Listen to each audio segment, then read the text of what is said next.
Week 16 kicks off tonight. Broncos, Chargers. We've got a big Saturday slate and a bunch of big games on Sunday. We're picking them all today on the Locked On NFL Scouting Podcast.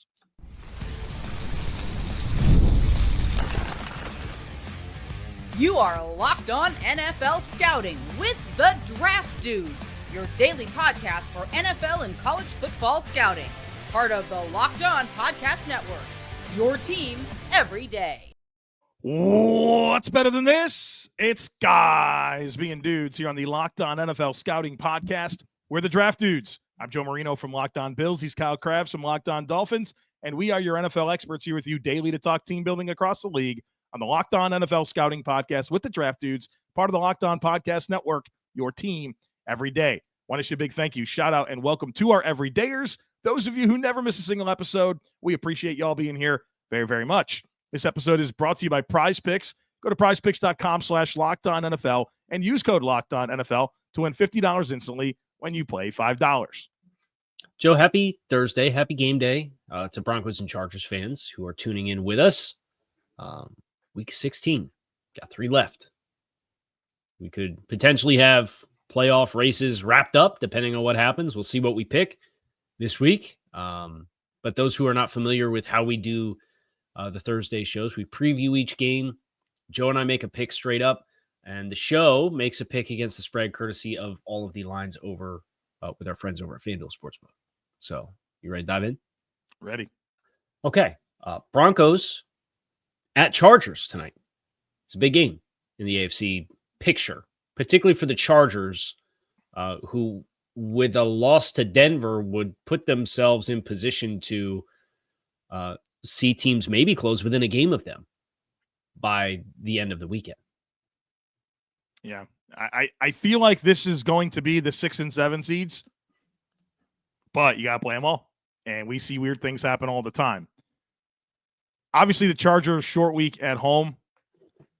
But Kyle, I'm nervous about the Chargers, man. I think their script, which is dependent on running the ball and stopping the run, has been blown up lately. You know, early in the season, they played a softer schedule. I think that's been realized, and they've been challenged on the stretch here. They've had injuries. But that's great if you can protect the ball and take it away. But if you can't run it and you can't stop the run, you're going to have some trouble. Now, look, Denver isn't this, juggernaut of a rushing offense. It's very much a committee approach. But I think that's going to be a major advantage as long as Bo Nix doesn't lose it for him. I think Denver has a chance to go into LA, which is not necessarily a great home field advantage, and win this football game. Yeah. I agree. I am going to pick the Broncos to win this game. And you're formally on that as well, it sounds like. Yeah. So you mentioned Chargers and kind of their script and how it's fallen apart on them. And I just really worry about that versus, I think the Denver defense is the strongest unit by a comfortable margin of any unit playing in the game. Yep. Right. And I know Justin Herbert has been very judicious with the football this season. But I don't know that playing in a conservative frame of mind is going to help you against the Denver. Like, I think you need to make some plays down the field and take some risks to get some chunk plays. And you're either, I don't know that they're either going to do that, or I don't know that they will do that and have success against Denver because it's not really the style of play that you've played all season. Right. So all of that being said, I am with you. I am picking the Broncos. The show does like the Chargers -2.5 for what it is worth. Okay. Texans Chiefs. 1 p.m. Saturday. We've reached this time of year where there's good, although this does, I believe, overlap with the college football playoff first round. Yeah, decisions will have to be made. That's a bummer. This will be on probably my TV2. I'm really fascinated to see how banged up Patrick Mahomes, of course he's playing. Doesn't matter how bad it ever looks. He's just... It makes you wonder, Kyle. It makes you wonder. This guy's grimacing in pain, writhing with pain, and then it just doesn't matter. He's never actually hurt. The Chiefs have invoked. I'm nervous about Houston, man. Are you serious with this team? They had 180 yards of offense last week at home. against Miami? You think they're going into Arrowhead and moving the ball against Kansas City? I don't know that they're going to consistently move the ball, but I know that Texans pass rush, I'm really impressed with that Texans secondary and pass rush combo against a hobbled Mahomes. They're good. I don't know what the game total, I think I'd take the under. I don't know what it's at. I would take the under in the game. I think that's probably smart. But while I do think I have a lot of respect for Houston's defense, I just don't think they have the juice on offense. Kansas City's at home. They got to get the 1 seed, right? It's very important for them. They had a week 6 bye. Mahomes has some type of ankle deal. I think they take care of their business. And your over-under here is 41.5. I'd take the under on that. Give me the Texans. I'm going with the Texans. Okay. I got a great deal of respect for both of these defenses. I know one team I think maybe has a little bit more explosiveness on offense as far as just like their skill players, and it's Houston, and I know that their line stinks. Their line is bad. But Texans, I think the secondary, even without Jalen Petrie, man, like Kalen Bullock's a really good post player for them. Both of those corners are super twitched up. Watching them and turn around and watching the Dolphins defense with Kendall Fuller, like it was very eye-opening. Like, man, like Lassiter's really got some twitch too. So I liked what I saw from that Texans defense, and that is why for the second consecutive game, I'm picking a team based on their defense on the road. All right. Show likes the Chiefs, -3.5 at home. Rematch of AFC North powerhouses. Pittsburgh at Baltimore. I cannot wait to see the hard knocks out of this one. Pittsburgh, Baltimore's favored by 6.5. Large number at home. Pittsburgh won the first game. Where are you at here? I'm in on Pittsburgh. Pittsburgh's won the last 4. They've won 8 of the last 9 against Baltimore. Like, this is very much Baltimore's kryptonite. This game is it's in Baltimore, which makes it more difficult. But I like the circumstances of Pittsburgh coming off of a loss. Tough game, obviously, against Philly. And Baltimore, certainly lit it up against the New York Giants. But the series tells me that the Steelers are the kind of the controlling team in this series. And I think that off the loss, they go into Baltimore and win. What's the status on Watt? I don't know.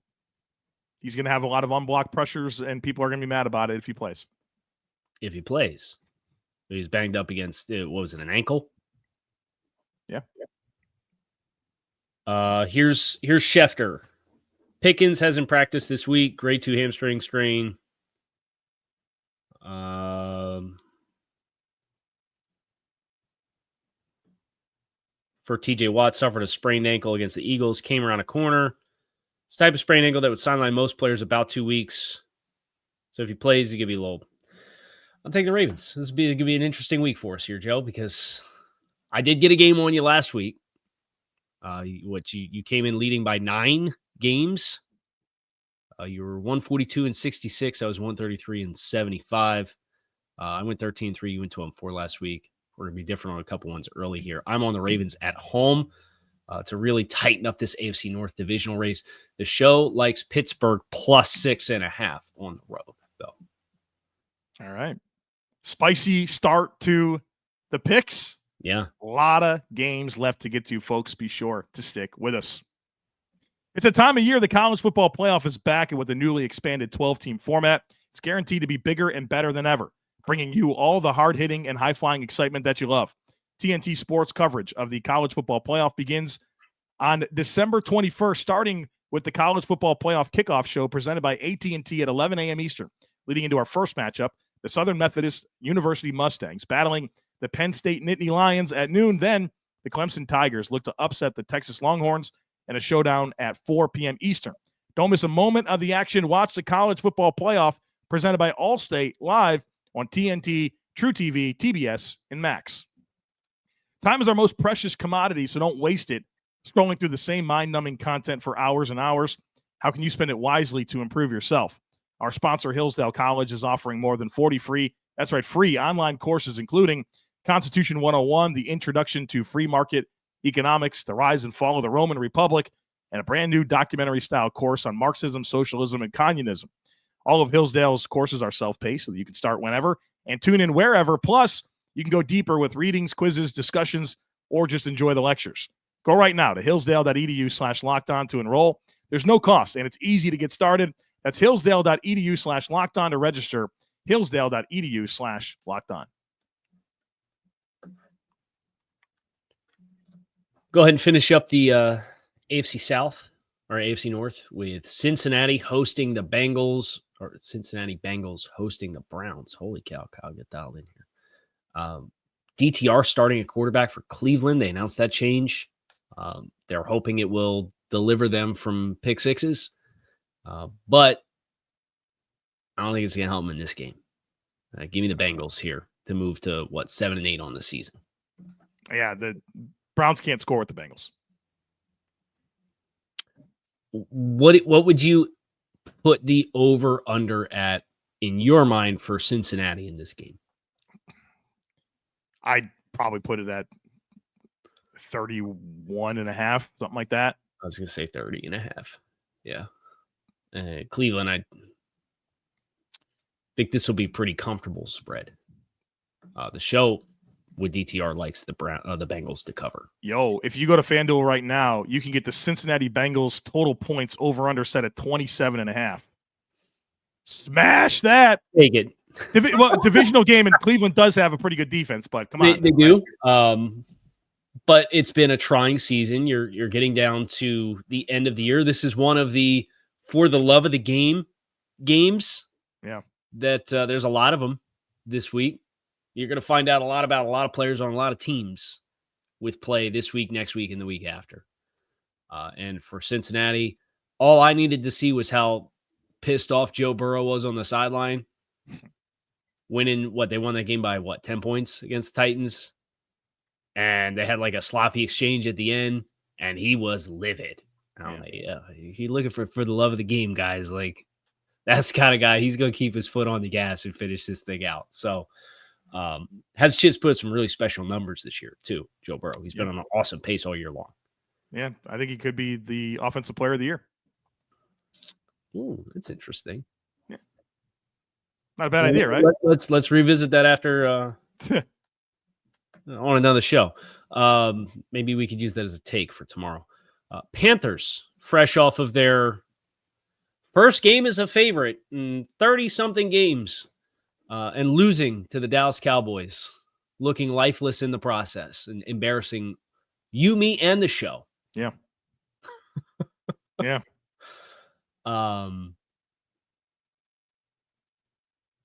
Well, hold on now. Why did you mark the show as a loss for against the spread? The show like Dallas plus 2.5. This is wonderful news for the show. Show had a winning week last week. Right? The Panthers were favorites and they lost the game. Correct. The show favored Dallas to cover plus 2.5. They won the game out. Yeah, that's extremely weird. Yeah, exactly. Yep, gotcha. Lovely. I'm going to update you. You give me your thoughts on this Panthers game as I update our. Imagine thinking I was going to pick the Panthers after what they did to us last week. Not going to happen. And Arizona took care of business against New England. I think they stack another win here as they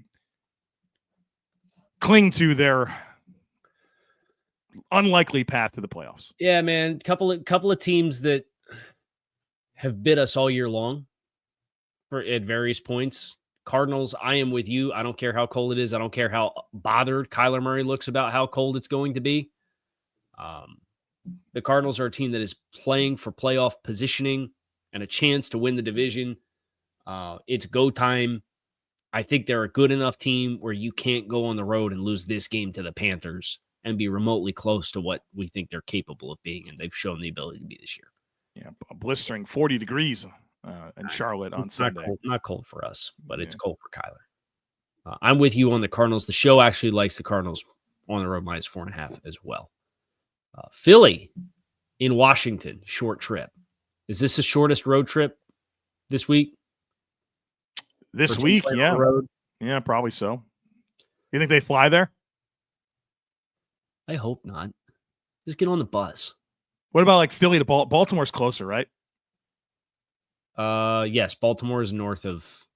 So I wonder, is that a flight or a bus? They probably, I would guess they fly. I don't know. I'd want to get on the bus, and because by the time you go to the airport, and get on a plane and fly, and then get back down on a plane, you spend more time circling the airport in the air and wait for your time to land than we would if you just. Who can tell us? Any listeners that know logistics of travel for the Eagles to Washington, let us know. I'm picking the Eagles to win the game, though. Right. Yeah. Not a fair fight in the trenches. Sorry. Yeah. Yeah. And Washington did a nice job investing in that group. But I mean, what we saw the last time these two teams played, Philly handled them up front on both sides of the ball. They're playing amazing football defensively. Jaden Daniels, you've seen a little bit more erratic results on a week-by-week basis the past month or so. The show likes Philly -3.5 on the road as well to really take control there and keep their push going for potentially the 1 seed. Giants-Falcons. I'm glad that there's a reason to watch this game at least. Penix. Yes. We're going to talk Penix. We're talking Penix tomorrow, so don't spoil all the good stuff now. But great. 7.5 for quarterback in his first starts. Yeah, it's an interesting number. Probably stay away from that. I could tell you the show likes the Giants because they're going back to Drew Lock now. So the show doesn't like the Giants to win the game, but the show likes the Giants to cover 7.5 points. Here's the thing about the Giants, dude. They have no capacity to defend the run at all. Mm-hmm. And Bijan's going to run all over them. Falcons at home. I agree with you, Falcons at home. And I don't think you need Michael Penix to be a superhero, right? But if you get some throws that you need to drive against free access, right, you got a guy that can actually drive the throws now. So just put it on the guy. I think that's going to be enough in this game to win the game. Titans Colts. Another for the love of the game with a quarterback change for the Titans. Moving from Will Levis to Mason Rudolph. Colts are favored at home by 3.5 points. It's a hard game to pick, Kyle, because I think this team is better with Mason Rudolph as their quarterback. I think they'll be more efficient. I like a lot of what the Colts have in their front seven on defense, which I think complicates things. I got a lot of concerns about the Titans and their offensive line. It's a big game for Mason. Do I think they go into Indy and win this? Too. It is, but I mean, we already know Anthony Richards is going to go 10 of 40 for 118 yards with a touchdown to Alec Pierce that went for 60. Tennessee's defense is pretty decent. I think I want to ride Mason Rudolph and the Titans in this one. Dang, I thought for sure I was going to be on an island here, but I'm also picking the Titans to win this football game. I think they'll be a little bit more consistent on schedule. And that Titans defense against a low completion percentage passing offense and the sturdiness that they have on their defensive front, I think it's a tough matchup for the Colts. Yeah, that might be a good underdog money line. Yeah, it's -3.5. The Colts are, so I'm in on Tennessee. I might take that. Show likes the Titans +3.5 as well this week. Lions Bears. Is it fair to say the only reason this spread is 6.5 points in favor of Detroit is because 3/4 of their starting defense is out for the year? Yeah, I think so. Detroit coming off a loss, I expect them to handle their business. And Chicago, man, just looks bad. It's almost like they have a head coach who's been an offensive coordinator for 2 weeks. And before that was none of those things. Yeah, it's insane. And I mean, there's just going to be a lot to prove for Caleb until there isn't. But defensively, still not playing great over there. Detroit's going to bounce back here. I know that they have a million injuries. They're on the road, but I expect Dan Campbell will refocus his team. And obviously they still have a path to that 1 seed. They control their own destiny with it. And the Vikings are right on them, right? Eagles are right on them. They got to win this game. They got to go. And they will. Yeah, they will. And don't forget I know this was a 3-point game, and what got Matt Eberflus fired was the exchange on Thanksgiving at the end of the game. Don't forget how lopsided this game was in the first half, the first time they played. Right. Detroit smoked them. I think they smoke them for 60 minutes this time. I'm all on Detroit, and the show is all on Detroit to cover 6.5 as well on the road. So the show's riding on thus far as we get ready to go to our next break. Road favorites.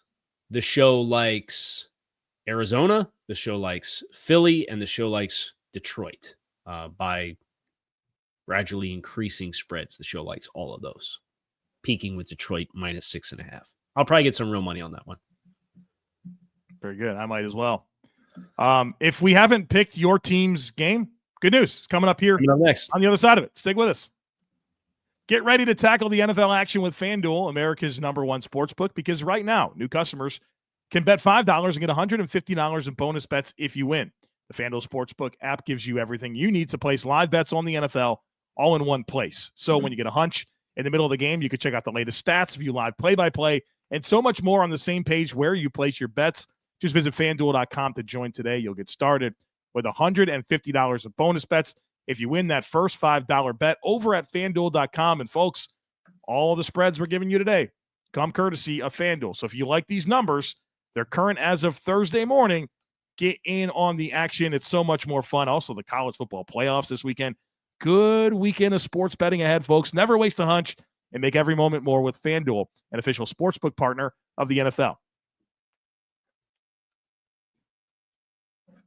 I have proceeded to cross-check the rest of the spread games. Are they okay, or did I mess them up? Actually, I lied. I have one more. What was the final score of Rams 49ers? Like 12-19 or something like that. Yeah, you did the same thing with the Rams as you did with the. So I can't be trusted, man. Yeah, we went from 8-8 to 10-6 against. It's 12-6. 12-6 was the score. Yeah, and the show like San Francisco, or like the Rams to cover +3. Imagine thinking I should do that stuff, you know? You have me questioning my reality too. The wins and losses are correct. It's the math part of the spreads right, is where I think is where we lose it. But that's okay. I'll go back over the last you've done the last 3 weeks, I think. Yeah, I think I won't anymore for that piece of it. You're just gonna be like, hey, I did you and I's picks against the straight up stuff. I'm gonna leave you for the yeah. That's fine. I'm not a math guy either, but we'll figure it out. Yeah. Speaking of the Rams, very fitting segue. So thank you for giving us the segue in. The Rams at New York Jets, favored by 3 points. Jets fans, please don't read the latest Athletic article. I know there's been some really high exposure from the Athletic for what's going on in New York, but the latest one has some doozies and underscores what's going on there with the Jets as they continue their GM search. They've interviewed Joe's favorite candidate, John Robinson. I think they should hire him. Please.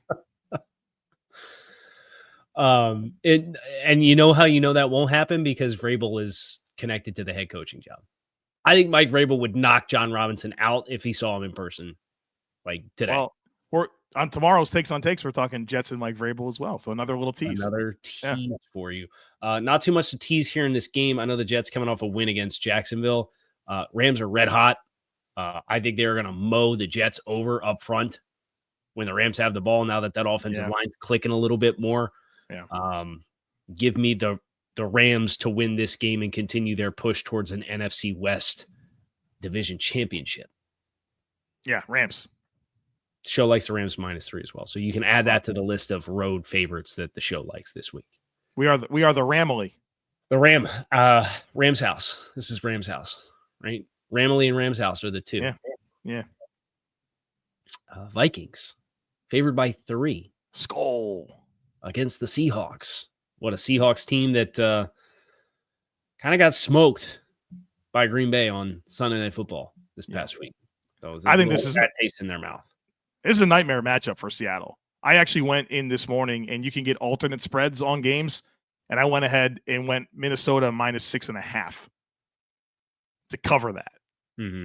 to boost my odds. So obviously, I think Minnesota wins this game. I think this is a nightmare matchup for Seattle. I think the pathway for Seattle to win the game requires a lot of Sam Darnold mistakes. He's not been doing it as much. Right, but I'm saying that's about the only pathway I see for them. Geno Smith was practicing this week, so that's good. Yeah, that's good news for the bid. I think this number would probably be a lot larger without Geno Smith. But I am with you. I'm riding Minnesota to continue nipping on the heels of Detroit, and the show likes Minnesota to be the latest road favorite that they are riding with as well, with the field goal discrepancy between the two teams. 14.5 point spread for the Bills playing the Patriots. Drake May's first baptism to playing a Sean McDermott defense, which will be a regular experience here in the AFC East. Bills obviously coming off of the big win that they had on the road against Detroit. They've scored about 1 billion points over the last, 2 games? Yeah. Josh Allen on his MVP push. Give me the Bills. It's just a question of, is it Bills by more than 2 touchdowns? It's an abnormally large number.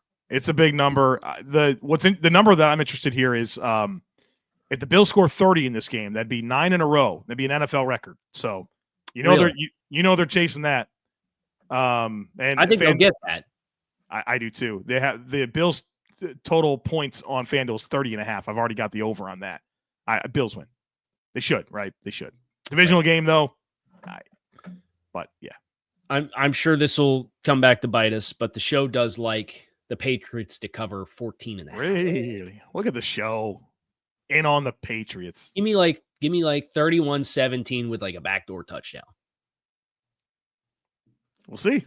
Bills defense has been kind of called out lately. We'll see what they can do against old Drake May and company. And Drake's had some really nice moments. Oh, I agree. I just think he's got the worst offensive line in the league by it's insane. I would also agree. Yeah, so it doesn't give a real chance. I don't know. San Francisco 49ers without Trent Williams might have something to say about that. Man, they still got like reasonable starters on the other spots. The Patriots don't. Their tackles are unserious. Cooney's been good for them, and that's our next game. I was trying to set up a segue here. Oh, sorry, yeah. 49ers, another for the love of the game. The Shanahan 6-8 Bowl. San Francisco traveling east to play the Dolphins. Miami's favored by 1.5. Miami coming off of a really inspired defensive effort against Houston. Just did not play the offensive game script. They played, I promise you will not see a worse offensive line performance than Jackson Carman playing right tackle for the first time in his career against the Texans.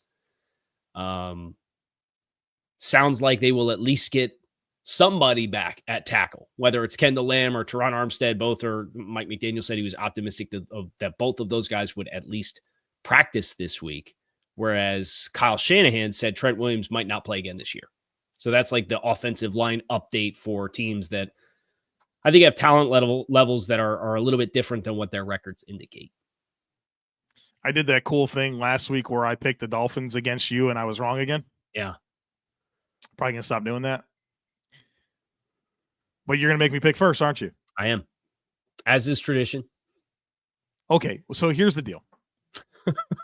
I've been right about this. The Dolphins defense is good and their scheme is good. And Houston out of a bye with Nico Collins, 180 yards.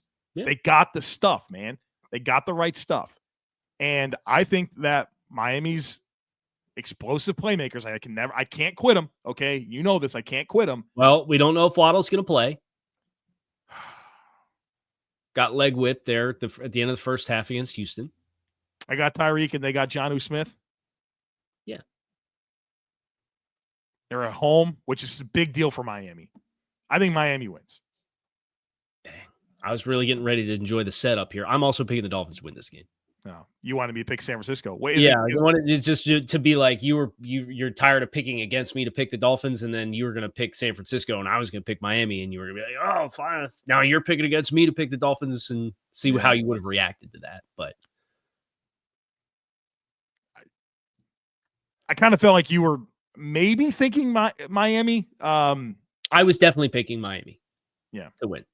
I think the defense will match particularly well, with the exception of against George Kittle. But I think you can play whatever matchups you want in the secondary if you're Miami, and they have mixed and match coverage all season long. And for Miami, it's get a tackle back so you have a reasonably functional pass protection unit in the offensive line, and then Tua don't press.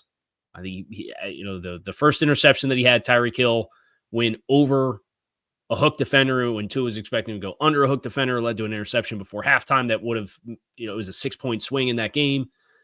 And then you had another interception in the red zone, trying to drive and tie it late. And then Tyreek Hill doesn't want to jump ball against Derek Stingley in the last play of the possession, all one possession game stuff. So if Miami doesn't turn the ball over 4 times, which I'd be very surprised if they do at home, even playing against San Francisco, even if Dre Greenlaw plays, I think they will win the game. Devondre Campbell is not going to play, though, Kyle.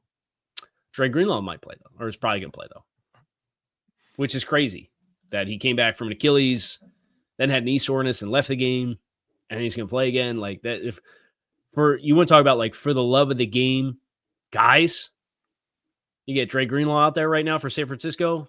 I respect the hell out of that. We got 3 games left, including the NFL Draft Bowl of the week. Jacksonville visiting Las Vegas to play the Raiders. And I want to pick the Raiders to win this game at home, but I think they're a little outgunned. You mean what? They just put Crosby on IR, and I know, like, he announced his season was done before this already, but now you're talking like you traded Devontae Adams, Crosby's down, Wilkins is down, quarterback situation's a mess, running back situation's a mess. Jacksonville just played up very well against the Jets. Jacksonville has better players. Correct. Yeah. I'll win the game. Jacksonville. Show likes Jacksonville plus. Well, you can get them as a there it is. Underdog. Yeah, I got to get that one lined up here as well. Dog money line parlay. We might put one together here.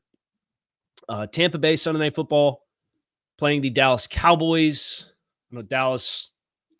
Congrats, you beat the Panthers. Bucks are looking good, man. I know we're going to talk about the Bucks tomorrow as well, aren't we? Did I you think curate so. that take? I think so. Yeah, I think it's in there. I think it's in there. Yeah. Great. Well, there's another tease for tomorrow. I'll give you my tease here. I think the Bucks win this game, and the show thinks they're going to win by more than 3.5 points in Dallas too. Yeah, I think the Bucks win, but the thing that I'm monitoring here is Mike Evans' 1,000-yard season. Oh, they're absolutely going to feed him. He's got to get 249 yards in the next 3 games. That's happening, right? Yes, 1,000,000,000%. And Mike Evans is not going to come out and say it, but Baker Mayfield has kind of hinted that it's important to him. So Jalen McMillan's coming on for that team as well. Mm-hmm. And then for Dallas, Trayvon Diggs is hurt now. The secondary's banged up. Yeah. They're going to feed Mike Evans for sure. Yeah. He might get half of it in this game. He probably will get half of it in this game, what he needs. Didn't you like McMillan more than Polk? Yeah, comfortably. I did not like Jalen Polk's. That's aging very well. I mean, obviously there's a lot of time to pass, but that's looking pretty good. Polk hadn't done anything. Knock on wood. Yeah. Our last game of the week, another 14.5-point banger here. Packers hosting the Saints on Monday Night Football.